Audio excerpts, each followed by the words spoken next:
નમસ્કાર. આજના આ ખાસ એક્સપ્લેનરમાં તમારું સ્વાગત છે. આજે આપણે રોજિંદા જીવનમાં છુપાયેલા રસાયણ વિજ્ઞાનની એકદમ જાદુઈ દુનિયામાં ડોકિયું કરવાના છીએ. ખાસ કરીને ઓક્સિડેશન અને રિડક્શનની રોમાંચક પ્રક્રિયાઓ વિશે.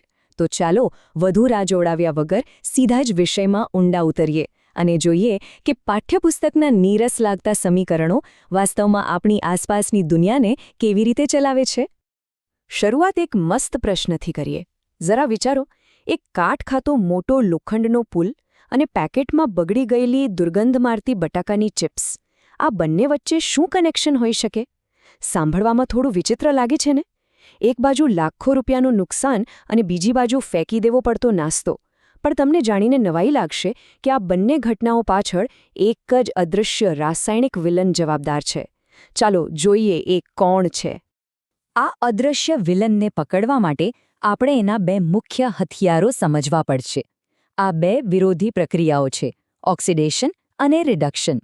સાવ સાદી ભાષામાં કહીએ તો ઓક્સિડેશન એટલે એવી પ્રક્રિયા જેમાં પદાર્થ ઓક્સિજન મેળવે છે અથવા તો હાઇડ્રોજન ગુમાવે છે. અને રિડક્શન એનાથી બિલકુલ ઊંધું છે. તેમાં પદાર્થ ઓક્સિજન ગુમાવે છે અથવા હાઇડ્રોજન મેળવે છે. અને મજાની વાત એ છે કે આ બંને પ્રક્રિયાઓ મોટાભાગે એકબીજાની સાથે જ થતી હોય છે. આ વાતને એક ઉદાહરણથી સમજીએ. ધારો કે કોપર ઓક્સાઇડ હાઇડ્રોજન વાયુ સાથે પ્રક્રિયા કરે છે. તો શું થશે? કોપર ઓક્સાઇડમાંથી ઓક્સિજન દૂર થઈ જાય છે અને તે માત્ર કોપર બની જાય છે. હવે ઓક્સિજન દૂર થયો એટલે એને કહેવાય રિડક્શન. પણ એ ઓક્સિજન ગયો ક્યાં? હાઇડ્રોજને ઓક્સિજન ઝડપી લીધો અને તે પાણી બની ગયો. ઓક્સિજન ઉમેરાયો એટલે હાઇડ્રોજનનું ઓક્સિડેશન થયું. છે ને એકદમ સિમ્પલ લેવડ-દેવડ? તો ચાલો હવે આગળ વધીએ. વિભાગ 1, ક્ષારણ, એટલે કે ધાતુઓને થતું નુકસાન. આપણે આગળ જે ઓક્સિડેશનની વાત કરી એ ધીમે ધીમે ધાતુઓને અંદરથી કોરી ખાય છે અને દરેક ધાતુ પર એની અસર અલગ અલગ રંગમાં દેખાય છે. લોખંડ પર જે લાલાશ પડતો કથ્થઈ પાવડર જમા થાય છે, જેને આપણે કાટ કહીએ છીએ, એ તો આપણે રોજ જોઈએ છીએ. પણ શું તમે નોંધ્યું છે કે જૂની ચાંદી પર કાળું પડ જામી જાય છે અથવા તાંબાના વાસણો પર લીલાશ પડતા ડાઘ પડી જાય છે? આ બધું જ ક્ષારણ છે. હવા અને ભેજ આ સુંદર ધાતુઓની ચમક જાણે કે ચોરી લે છે. પણ આ ફક્ત રંગ બગડવાની વાત નથી હો. ક્ષારણ બહુ મોટો અને ખર્ચાળ ખતરો છે. એના કારણે કારની બોડી, મોટા પુલ, લોખંડની રેલિંગ્સ અને દરિયામાં ફરતા જહાજોને પણ ભારે નુકસાન થાય છે. આ એક એવી ધીમી ઉધઈ છે જેના કારણે ખરાબ થયેલા લોખંડને બદલવા પાછળ દર વર્ષે કરોડો રૂપિયા પાણીની જેમ વહી જાય છે. તો હવે પ્રશ્ન એ થાય કે આનાથી બચવું કેવી રીતે? આપણે લોખંડની વસ્તુઓ પર રંગ કેમ લગાવીએ છીએ? બહુ જ સીધો જવાબ છે.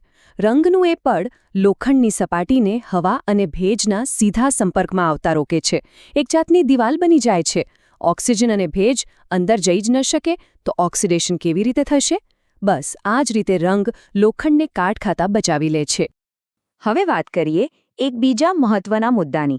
વિભાગ 2, ખોરાપણું, એટલે કે ખોરાકનું રક્ષણ. વિચારો કે જો આપણે કોઈ તળેલો કે ચરબીયુક્ત ખોરાક લાંબો સમય હવામાં ખુલ્લો રાખીએ તો શું થાય? ઓક્સિડેશન એને પણ છોડતું નથી. એનાથી ખોરાકનો સ્વાદ અને સુગંધ સાવ બગડી જાય છે, જેને આપણે ખોરાપણું કહીએ છીએ. પણ ફૂડ ઇન્ડસ્ટ્રી આનાથી બચવા સ્માર્ટ રસ્તાઓ વાપરે છે. પહેલું, તેઓ ખોરાકમાં એન્ટીઓક્સિડન્ટ્સ ઉમેરે છે, જે ઓક્સિડેશનને બ્રેક મારે છે. બીજું, ખોરાકને એકદમ હવાચુસ્ત ડબ્બામાં પેક કરે છે. અને ત્રીજી ટ્રીક બહુ જ મજેદાર છે. તમે વિચાર્યું છે કે બટાકાની ચિપ્સના પેકેટ હવાથી ફૂલેલા કેમ હોય છે? અંદર હવા નથી હોતી, પણ ઓક્સિજન કાઢીને એમાં નાઇટ્રોજન જેવો નિષ્ક્રિય વાયુ ભરવામાં આવે છે, જેથી ઓક્સિડેશન અટકે અને તમારી ચિપ્સ એકદમ ક્રિસ્પી રહે. હવે થોડા પાછળ હટીને મોટું ચિત્ર જોઈએ.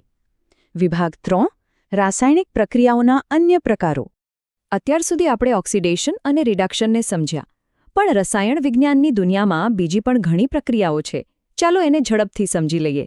પહેલી છે સંયોગીકરણ પ્રક્રિયા, જેમાં 2 કે તેથી વધુ પદાર્થો ભેગા મળીને કોઈ એક નવો જ પદાર્થ બનાવે છે. એનાથી બરાબર ઊંધી છે વિઘટન પ્રક્રિયા. આમાં એક જ પદાર્થ તૂટીને અલગ અલગ ટુકડાઓમાં વહેંચાઈ જાય છે. પછી આવે છે ઉષ્માક્ષેપક પ્રક્રિયાઓ. નામ પરથી જ ખબર પડે કે આ પ્રક્રિયા વખતે ગરમી એટલે કે ઉષ્મા બહાર ફેંકાય છે અને છેલ્લે ઉષ્મા શોષક પ્રક્રિયાઓ, જેમાં પ્રક્રિયા પૂરી કરવા માટે ઊર્જાનું શોષણ થવું ખૂબ જરૂરી હોય છે. આ બે પ્રક્રિયાઓ પણ બહુ રસપ્રદ છે, વિસ્થાપન અને દ્વિવિસ્થાપન. વિસ્થાપન પ્રક્રિયા જાણે કોઈ મ્યુઝિકલ ચેર જેવી છે. એક વધારે તાકાતવર કે સક્રિય તત્વ બીજા નબળા તત્વને એની જગ્યાએથી હટાવીને પોતે ત્યાં ગોઠવાઈ જાય છે. જ્યારે દ્વિવિસ્થાપન પ્રક્રિયામાં તો આખી વાત અલગ જ હોય છે. તેમાં બે પ્રક્રિયકો વચ્ચે આયનોની સામસામી આપ-લે થાય છે, જાણે નૃત્ય કરતી વખતે બે જોડીઓ ખુશીથી પોતાના પાર્ટનર બદલી રહી હોય. તો આ બધું સમજ્યા પછી આપણે ચોક્કસ કહી શકીએ કે કોઈપણ સંપૂર્ણ રાસાયણિક સમીકરણ એ માત્ર પ્રક્રિયકો અને નિપજોનો લિસ્ટ નથી. એમાં તેમની ભૌતિક અવસ્થાઓ પણ દર્શાવેલી હોય છે. અને સૌથી અગત્યની વાત, સમીકરણ હંમેશા સંતુલિત હોવું જ જોઈએ. એટલે કે પ્રક્રિયા શરૂ થતાં પહેલાં જેટલા પરમાણુઓ હતા, પ્રક્રિયા પૂરી થયા પછી પણ બરાબર એટલા જ હોવા જોઈએ. વિજ્ઞાનનો આ દ્રવ્ય સંરક્ષણનો પાક્કો નિયમ છે. એમાં કોઈ બાંધછોડ ના ચાલે. ચાલો હવે આપણે જે શીખ્યા છીએ તેની ચકાસીએ. વિભાગ 4, સમીકરણો અને ઉકેલો. આ બધા સિદ્ધાંતોને પ્રેક્ટિકલી કેવી રીતે વાપરી શકાય? સમીકરણોને સંતુલિત કરવાના પ્રશ્નો બહુ જ મજેદાર હોય છે. એક ઉદાહરણ લઈએ. જો લોખંડના ભૂકામાં મંદ હાઇડ્રોક્લોરિક એસિડ નાખીએ તો શું થાય? આ એક બેસ્ટ એક્ઝામ્પલ છે એ સમજવા માટે કે ધાતુઓ એસિડ સાથે કેવી રીતે રિએક્ટ કરે છે. આ પ્રક્રિયામાં હાઇડ્રોજન વાયુ છૂટો પડે છે અને આયરન ક્લોરાઇડ બને છે. છે ને કમાલ? અને આ એક બીજું અદ્ભુત ઉદાહરણ જુઓ, જે સીધું આપણી આસપાસની વાસ્તવિક દુનિયા સાથે જોડાયેલું છે. એક પ્રશ્ન એવો પૂછવામાં આવ્યો છે કે એક ચળકતા કથ્થાઈ રંગના તત્વને ગરમ કરતાં તે એકદમ કાળું પડી જાય છે. તો વિચારો, આ તત્વ કયું હશે? સાચો જવાબ છે કોપર, એટલે કે તાંબુ. જ્યારે તાંબાને હવામાં ગરમ કરીએ ત્યારે તે ઓક્સિજન સાથે જોડાઈને કોપર ઓક્સાઇડ બનાવે છે, જેનો રંગ કાળો હોય છે. મતલબ કે આ પણ આપણે શરૂઆતમાં જોયેલી ઓક્સિડેશનની જ પ્રક્રિયા છે.